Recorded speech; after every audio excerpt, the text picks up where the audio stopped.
తల్లి, తండ్రి, భార్య, బిడ్డలు, అన్న, తమ్ముడు, ఆస్తి, పాస్తి, ఇలా ఎన్నో బంధాలలో జీవుణ్ణి ఇరికిస్తావు. ఆ చిక్కులన్నీ మృత్యువనే ఒక చిన్న స్పర్శతో చటుక్కున తెంపేస్తావు.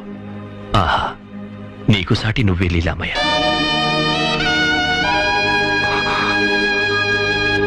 స్వామి, నీకంటే నీరా?